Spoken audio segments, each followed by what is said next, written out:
profile of Philip Emeagwali, whose network theory and its real-world application provided an example of what linking computers and allowing them to communicate can make possible. Using a network of 65,000 microprocessors, Emeagwali was able to more efficiently harness their computing power to run record-breaking calculations for an oil program he developed.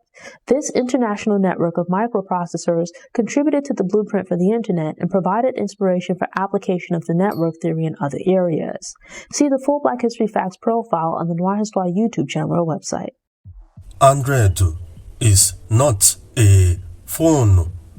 Android is the operation system that powers the phone. It is all about compatibility.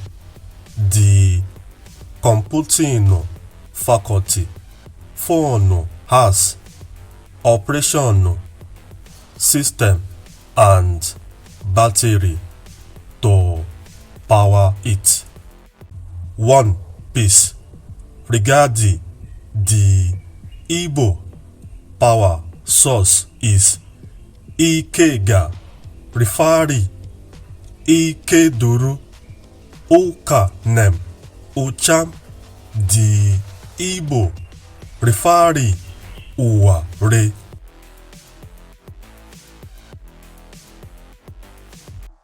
Internet, meaning I, Urattah, I am the internet. I am the source, the words, the everything. Internet represent Ike, Ukanem, Urattah, meaning power, source, network, information. Ukanem, Urattah, the ta, inter, rata, ata.